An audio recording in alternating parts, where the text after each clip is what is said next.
Um, we're now pleased to recognize Mr. Cuellar, who lives in Texas. He's very dedicated on this issue. We appreciate him and glad to waive him in by unanimous consent. We'll now recognize him for 5 minutes. Mr. Chairman, thank you again for allowing me to be back in my former committee. Thank you, and thank the ranking member also. I want to thank the witnesses from the State Department. Thank you for the good job that you do. I know it's a difficult job, but we appreciate it. My good friend, Robert Harris, who used to live in Laredo, moved to the northern part of my district of San Antonio. It's always a good pleasure to see you and all the good work you did down there. Mr. Judd, all your men and women that work for Border Patrol, and I mean, that work along with you and with Robert and all that, they do a good job. You know, thank anybody on the border. As you know, my brother is Border Patrol, Border Sheriff, should I say, down there on the border. So he and I, you know, we've lived there all my life.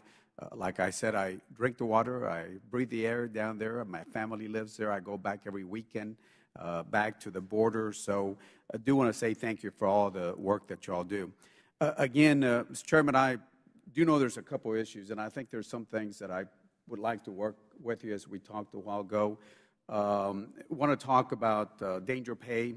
I think on danger pay for the folks at the State Department, I think we need to talk about it. I think that's something that I think Congress will probably be involved in this issue. My understanding is you already let your employees know. You haven't let us know, but I can tell you that Congress will probably have a say-so on this. Not that we want to micromanage, but I think it's part of at least the appropriations process will be involved. The issue of cost of construction, and I understand, I've been to the one in Mexico. I understand what they're doing over Laredo and other parts of the world. I think the cost of construction is extremely high. Sometimes people, I think they charge us just because we're the federal government, they charge us more. I understand all the arguments about security and you got to do this. I understand all that, but I still think they're low high. On the issues of closing the consulate, Mr. Chairman, I think we definitely disagree on that, as I don't think we ought to close the consulates. Let me just try to address, Mr. Chairman, if you allow me just a few minutes beyond my 5 minutes, since I think everybody's gone now, except you and I. Let me talk about the border. I want to go from the border and then go into Mexico. If you look at the FBI statistics, the border crime rate, or the national crime rate, is about 4.5 murders per 100,000. Laredo, my hometown, is about 1.5 murders per 100,000. You take the border crime rate, it's lower than the national crime rate using FBI stats, murder, assaults, rapes, you know, name them. If you look at the top 10 cities with the highest murder rates in the U.S. per 100,000 population, none of them are in the border. None of them are in the border. If you look at one of the NGOs that looked at the top 50 cities with the highest homicides per 100,000, and if you look at it, you know, you have San Pedro Sula. This is from the year 2011 and 2014. Number one is in Honduras, San Pedro Sula, Honduras. You had Acapulco, number 3, 104 murders per 100,000. The number one was about 171 murders per 100,000. Then you go on, sorry if there's anybody, any of my colleagues, San Luis was number 19. And then you had Detroit, number 22. Then you had Juarez, who the numbers I've gone down was number 27. Then you had Nuevo Laredo, number 34.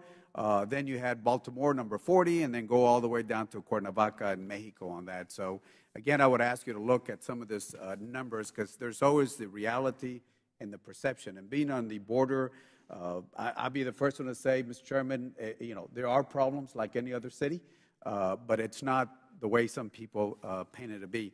Travel warnings, again, if we go based on travel warnings, and we pulled out the travel warnings that the State Department has. Yes, I do see Mexico here, but I do see so many other countries where there's travel warnings. And if we go on the basis of travel warning, Mr. Chairman, I think we probably have to close consulates, and there's 2.5 pages of countries that we probably have to include, including one of the ones that we're dealing with this week, or maybe I just saw a note that we might postpone the Israel issue. Even the West Bank, Gaza, there's a travel warning there on that. So I can go on 2.5 pages of countries if we happen to go on that. Why do we need consulates on that, even in places like Mexico? Two reasons. One is the trade and the relations that we have, but the other one has to do with immigration itself first. Before I go on that, let me just talk about Mexico. Before we did Plan Merida, and in 2008, we worked with Ambassador Garza, President Bush, Roberta Jacobson, which I'm hoping will soon be the ambassador of Mexico. Mr. Chairman, she's a good lady to know. I think you might know her. She'll be a great ambassador to Mexico. We were giving Mexico $36 million a year, while we give certain countries like Israel $3.1 billion a year. And here is Mexico, which is one of our greatest trading partners.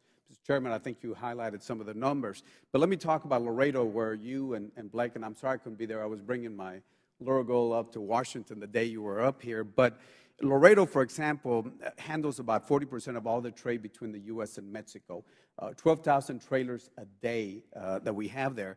If you put the trucks, line them up and down the border, on a day basis, all the trucks to Laredo on one day would go from Laredo to a little bit south of San Antonio. You put all the trucks on a monthly basis going through just Laredo. It will go from Laredo all the way to La Paz, Bolivia. And if you go on the number of trucks that pass Laredo on a year, they almost will wrap around the world twice.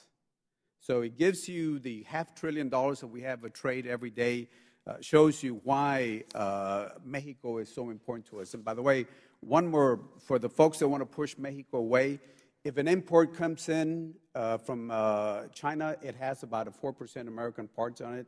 If something comes in from Canada, our number one trading partner, will have about a 25% parts. But if something comes in from Mexico, an import comes in from Mexico, it will have a 40% American parts with it. So that shows us the connection that we have with Mexico.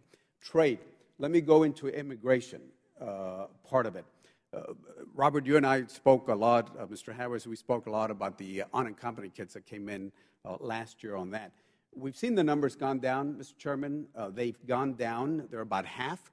But, again, we can add more Border Patrol, and I agree, adding more Border Patrol. I want to see more men and women in blue, which are the customs officers. But if you look at something that's happened, I've always said that we can't play defense on the 1-yard line, which is called the U.S. border. We spend about $18 billion for border security across the nation. If we just play a little different defense on the 20-yard line, and last year the appropriations we added, I think we worked with y'all, we added about $80 million to help Mexico secure the southern border with Guatemala. We always talk about southern border, but we ought to look at the southern border with Mexico. If you look at it, from October 2014 to April 2015, Mexico apprehended over 92,000 Central American migrants, 20,000 more than we do in the U.S., 70,000. So if Mexico would allow those 92,000, Border Patrol would have been dealing with those folks a lot more. So, Mr. Chairman, I do understand that we have issues in Mexico. There's no ifs or buts. We need to work with them. Construction costs, I agree, I think they're a little high. We can work on that. Closing the consulates, bad mistake.